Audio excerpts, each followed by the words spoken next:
वेळ न दवडता आता आपण आपल्या कथेला सुरुवात करूया। ही कथा आहे या गाड्यांप्रमाणे फिरणाऱ्या विचारांची। धूम्रपान सेहत के लिए हानिकारक आहे हे सगळं कळतं आम्हाला, पण वळत नाही। ज्या माणसाला स्वतःवर ताबा मिळवता येत नाही तो दुसऱ्यावर कधीही ताबा मिळवू शकत नाही, हे मात्र 100% खरं आहे। आपल्या देशातील ही बेरोजगारी मला बघवत नाही। काय ही बेरोजगारी, किती हाल ह्या पोरांचं।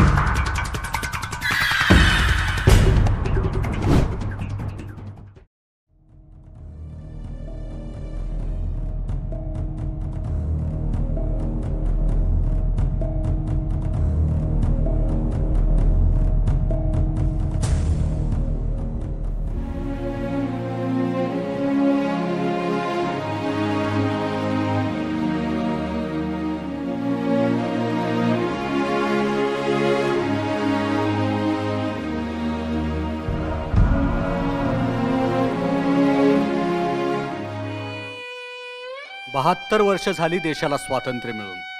तेला तुपाचे दिवे गेले, आज ट्यूबलाईट्स आल्या, परंतु काल ही आमच्या डोक्यात प्रकाश नव्हता आणि आज ही अंधार कायम आहे।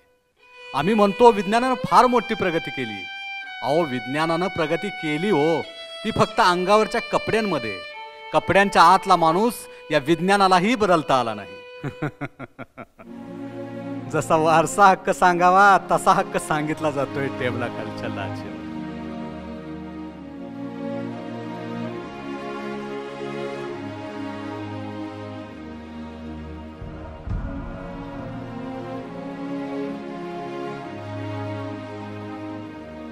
कष्ट केल्याशिवाय फळ नाही, बरोबरच म्हणा।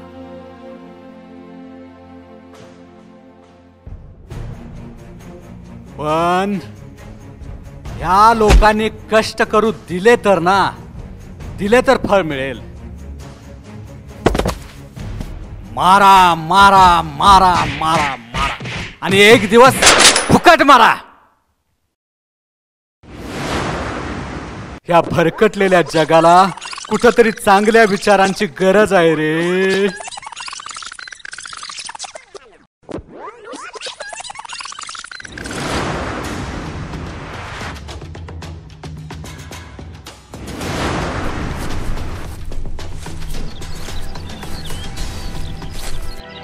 तोंड धुण्यासाठी चष्मा काढला आणि ठेवला।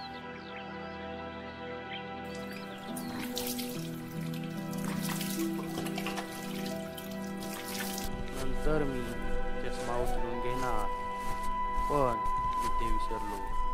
याचे कारण काय? कारण असे की मी कोणत्या तरी विचारात गढलो आणि ते माझ्या लक्षात राहिले नाही। ह्याच वृत्तीला चिंताग्रस्त होणे असे म्हणतात व ती भयंकर आहे।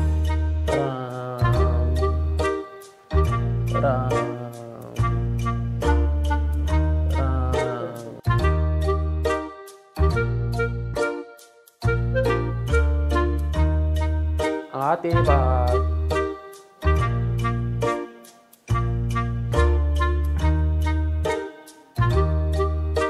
घाबरू नको बाळ, आते।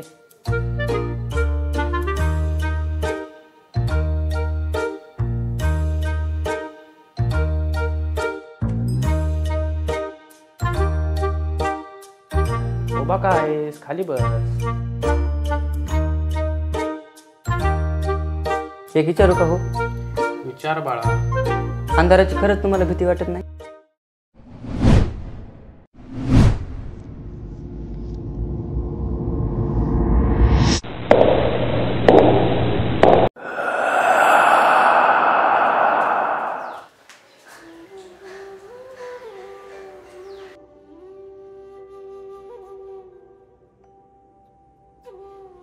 काय झालंय मोहन बाळा?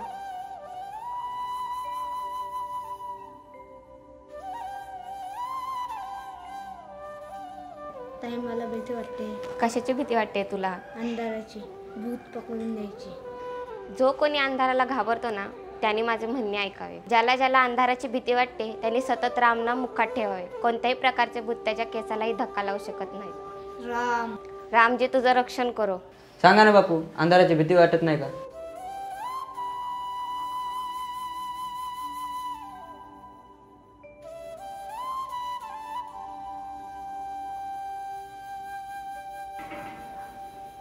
राम राम. म्हणजे रामनामावर तुमचा विश्वास आहे म्हणून तुम्हाला अंधाराची भीती वाटत नाही? हवं तर तसं समज.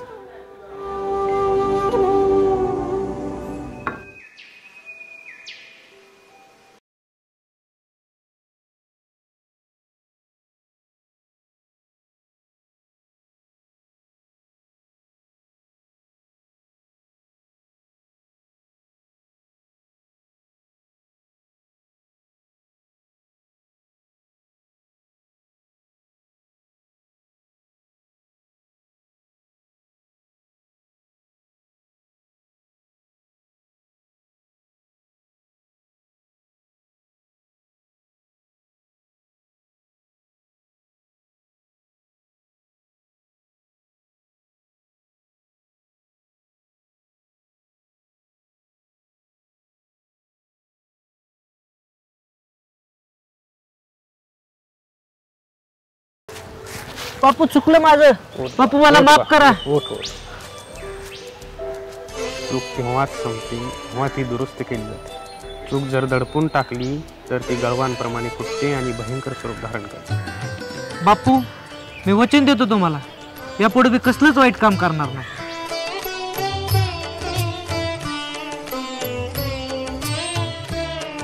बापू पोरग शहरात जायचं म्हणाले. मला तर काय समजच नाही बघा. तुम्हीच काहीतरी सांगा. माधवा, तुझ्याकडे 7 एकर जमीन आहे म्हणे. बापू पोराचं मन काय शेतीत लागा नाही. पोरग नोकरी करायचं म्हणतंय. अशानं बेरोजगार राहण्यापेक्षा माधवा, शेतीतून सुद्धा तुझा पोरगा पैसे मिळवेल ना. आपल्या देशातील ही भयावह गरिबी पाहून मलाही अनेक वेळा रडू कोसळली आहे. पण हे सर्व आमचे अज्ञान आणि निष्काळजीपणामुळेच आहे, ते मला कबूल केलेच पाहिजे. शरीर श्रमाच्या गौरवाचे आम्हाला भान नाही. जे आपल्या हातापायाने धंदा करू इच्छितात अशा सर्वांना भारतामध्ये खूप काम आहे. ईश्वराने प्रत्येकाला काम करण्याची व पोटास पुरून उरेल एवढी कमवण्याची शक्ती दिली आहे आणि अशी इच्छा असणाऱ्यास काम मिळू शकेल. निधळाच्या भाकरीचे महत्त्व असणाऱ्याने कोणतेही काम कमी दर्जाचे लेखण्याचे कारण नाही. आम्ही फक्त हातापायांचा उपयोग करावयास तयार असलो म्हणजे पुरे.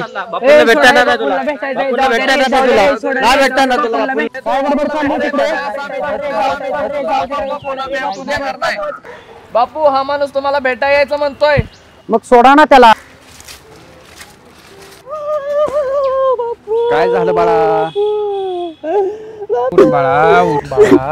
काय सांगणार आहेस की नुसतंच रडणार आहे? उठ बाळा, उठ.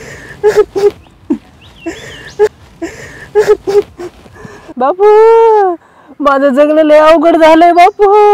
मागच्या 2 महिन्यातच पोर कामाला लागलं होतं. आता साहेब चला 5,000 मागतोय. मी गरीब माणूस आहे बापू, एवढं पैसे कुठून आलो? बापू उद्या पोराचं साहेब 5,000 रुपये नाही येणार आहे. मी गरीब माणूस आहे बापू, एवढं पैसे कुठून आलो बापू? बाळा रडू नको, उद्या साहेबांना घेऊन ये. बापू माझं काम होईल ना बापू?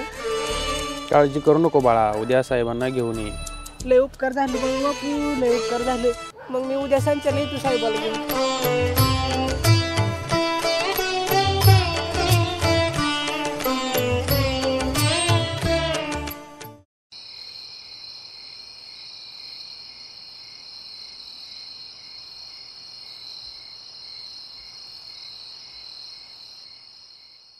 आलास रामचंद्रा? होय आलोय म्या. हे माहीत आहे मला, तुझ्या मुलाचे साहेब आहेत. मग देताय ना 5,000 रुपये? हो देतो ना, पण त्याआधी मला हे कळेल का की तुम्ही आमच्या मुलाकडून 5,000 रुपये का घेताय? ते आमच्या प्रोसिजर पूर्ण करण्यासाठी जरा पैसे द्यावे लागतात ना. प्रोसिजर पूर्ण करायची असते का तुमची खिसे भरायचे असतात? म्हणजे याचा अर्थ काय समजायचा? आम्ही काय चोर वाटलो का? तुम्हाला पैसे द्यायचे असतील तर द्या, नाहीतर पोराची नोकरी इसरा. एवढा राग बरा नव्हे. तुम्हाला पैसे हवेत ना, देतो.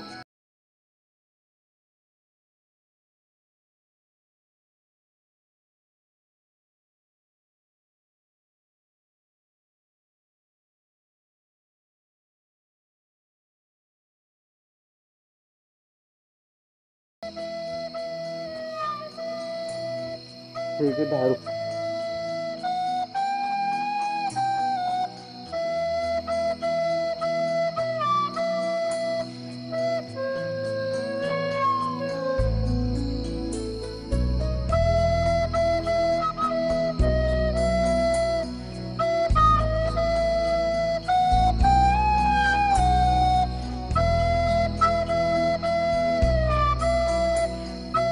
अजून पाहिजे असतील तर हे घे. बस करा बापू बस.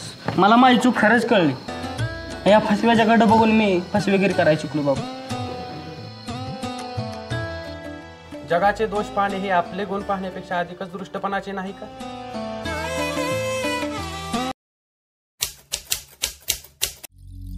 तुम्ही माझे शरीर नष्ट करू शकता, पण तुम्ही माझ्या विचारांना नष्ट करू शकत नाही. माझे जीवन हाच माझा संदेश आहे.